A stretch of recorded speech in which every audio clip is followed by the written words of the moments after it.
God is not finished with America. Well, that's the message from South Carolina Senator Tim Scott as he begins his bid for the Republican nomination for president.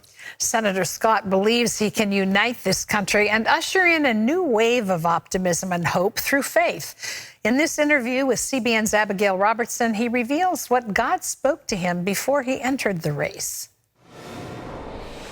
Calling himself the candidate the far left fears the most, Senator Tim Scott kicked off his presidential bid in North Charleston, South Carolina, with a message of freedom, hope, and opportunity for all Americans. Our party and our nation are standing at a time for choosing victimhood or victory. The Buck Dome at Scott's alma mater was packed with people energized about his presidential run. Let's go! Let's go! Almost a year ago, Scott told CBN News he'd only get in the race if he felt like God was calling him to do so. I'd like to say there was like an audible voice, but I didn't have one. But there was this impression on my heart that was really about peace. Leading up to his announcement, Scott's been traveling the country getting a sense of the people. The one thing I heard consistently is that we are a faith-filled country, that our foundation as a nation is a Judeo-Christian foundation. And the further we get away from it, the harder life gets. The closer we get to it, the better life is.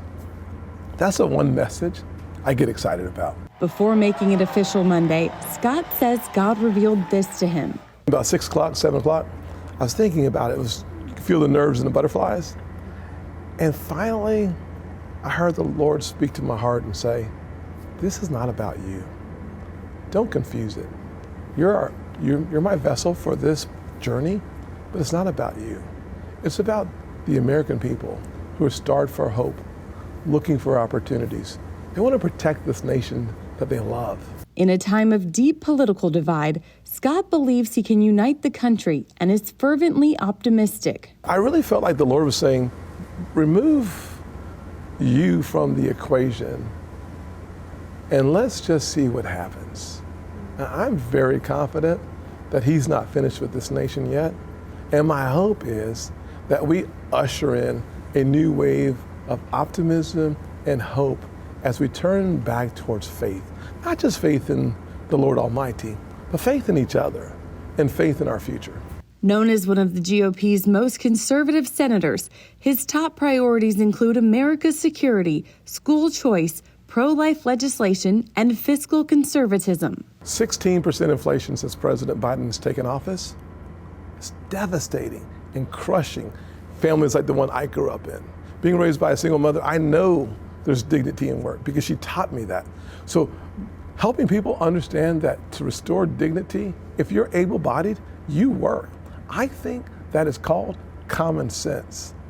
It finds common ground on the left and the right.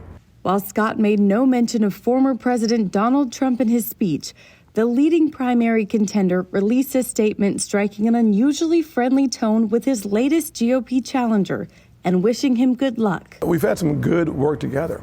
What I think is that America needs a president who can persuade the other side to take a second look at some of the common sense policies that we will present to the American people. I think I will do a good job doing that. Scott says his strategy for winning the GOP nomination is simple. Be myself, believe that America can do for anyone what she's done for me.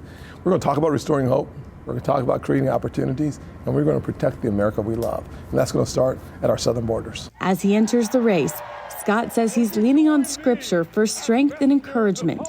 I still believe in the goodness of America. That's why I lean on, as I said in my speech, Ephesians 3:20. That God is able to do exceedingly abundantly above all that we ask or imagine. Let's get back to believing each other and setting our sights so high that it's impossible for us to fail. Senator Scott's not the only GOP 2024 hopeful officially jumping in the race this week. Florida Governor Ron DeSantis is expected to announce his candidacy on Wednesday, and former Vice President Mike Pence may soon follow. Reporting from South Carolina, Abigail Robertson, CBN News. Well, the race is about to get crowded. CBN News chief political analyst David Brody joins us now to talk about Tim Scott's bid and the rest of the Republican field. So, David, it's interesting that he's got some unusual endorsements. John Thune has already endorsed him, and boy, Larry Ellison has come in big, a $30 million campaign contribution. So tell us about it. Well, he's trying to split the difference here a little bit. You mentioned Larry Ellison and John Thune. John Thune in the Senate for a long time, kind of a bit more the establishment crowd. The folks in the Senate and honestly writ large in Congress love Tim Scott. So there's that part of it. There's the donor part of it as it relates to Larry Ellison. He has some major bucks up front to get going. And then let's remember his roots. I mean, he's a Tea Party guy through and through. I mean, I did a profile of him 12 years ago. I can't believe I'm dating myself. I had a few more follicles back then, but he's the same guy.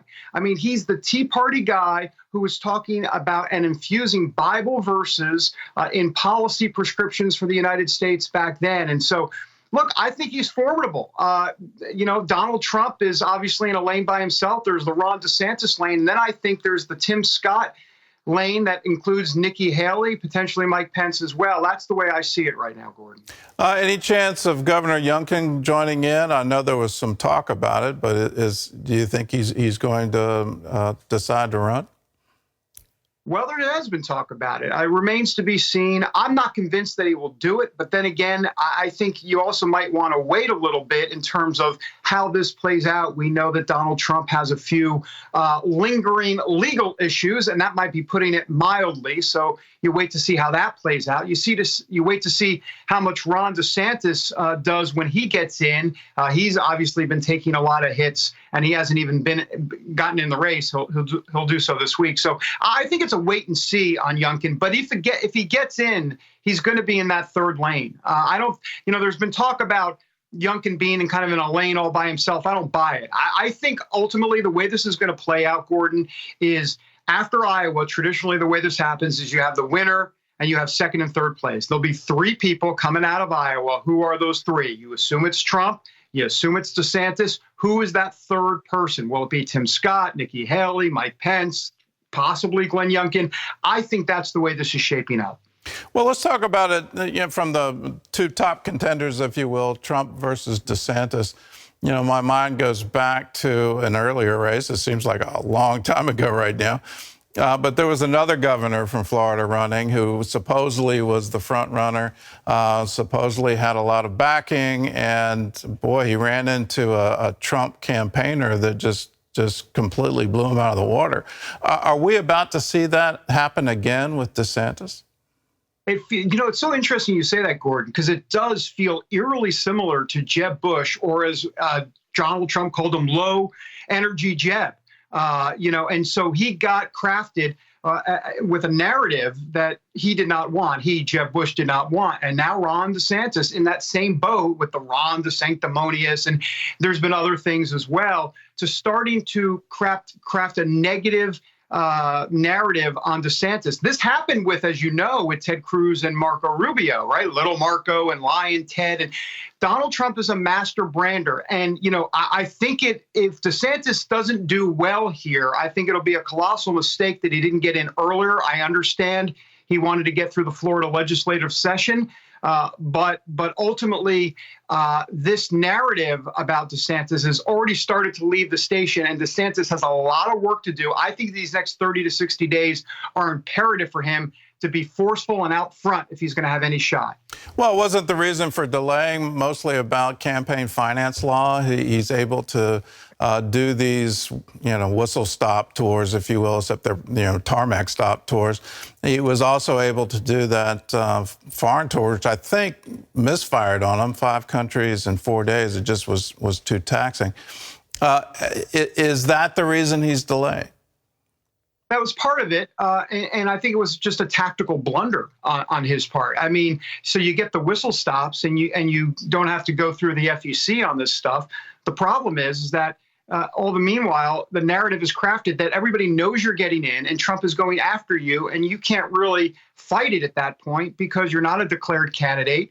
and so you have issues, and you have the Florida legislature to deal with. So he has to be governor of Florida. I think it was a tactical mistake, Gordon, to do that. But I also think the main reason he didn't go is that he wanted to get done Florida's business. And he's been, Ron DeSantis is going to talk about his resume in Florida, and it is stellar. The problem is that if you put his resume up against Donald Trump's resume as president, that doesn't carry as much weight. As much as all the great stuff he's done in Florida, Donald Trump did a lot of great stuff as president, the way conservatives see it. So that won't be an inroad there, I think, for DeSantis as much as people think it will.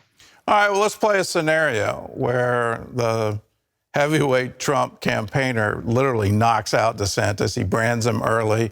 That brand sticks, and DeSantis can't make it. And then Trump falls into one of the legal quagmires. We're all watching, and which one is going to finally get him.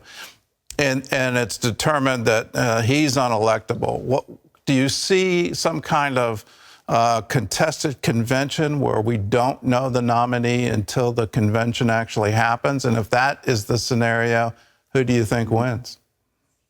Well, it's a great question. Oh, Gordon, the hypotheticals. The hypotheticals. I love throwing you hypotheticals, and you respond so well. That's a softball. I know you do. You can hit that one out of the park. Yeah, I'm used to hypotheticals from you now, Gordon, which I like, by the way. I consider it a challenge. No, but look, I think ultimately this has a 50% chance. How's that, Gordon? A 50% chance of this going to a contested convention, because I think what you're going to see here is that Republicans are not going to make the same mistake that they did in 2016 with Trump. In other words, if you remember, Marco Rubio, there was a lot of pressure on Rubio to get behind Cruz, so all of that support could go to Cruz, and it could be a one-on-one between Cruz and Trump. That never happened. Trump went on to win the nomination. But in this case, I think you're going to see a lot more intense pressure on whoever that third person is to say, hey, look, let's coalesce behind whoever's in place number 2 and let it be a mano-a-mano situation. So therefore, at that point, it's 50-50. We don't know. It could go contested, but I think it'll be a lot closer than people think either way. All right. You like hypotheticals. Let me give you another mano-a-mano. The president versus the Speaker of the House, and the economy is at stake. Is this epic political battle actually going to kill our economy? No, I think here's a hypothetical I think will become a reality. America's not going to default here. The debt ceiling will be raised, and Republicans, honestly, from a PR perspective, are winning this right now for a couple of reasons. One, McCarthy has handled this very, very well. He's, in essence, framed it as we've got to get some spending cuts, and already the White House has admitted we'll do some spending cuts. So right there, that's a victory. Really, we're talking about $130 billion. That's the difference. The White House wants to cap levels right where they are now. Republicans say, hold on, we want to go back to fiscal year 2022, about a year before that. In other words, less government spending, and that's about $130 billion difference. I think they'll meet somewhere in the middle, and even if they don't, the bottom line is Republicans, I think, have the victory here. And Democrats have all the pressure to settle this thing because they control the levers of government in the important Senate, obviously, and in the presidency. So this is a win for Republicans, but either way, it's not a win for the country because we keep on squabbling over the debt ceiling. It's all about negotiation, all down to the last moment. All right. Well, David, thanks for the analysis, and thanks for hitting it out of the park.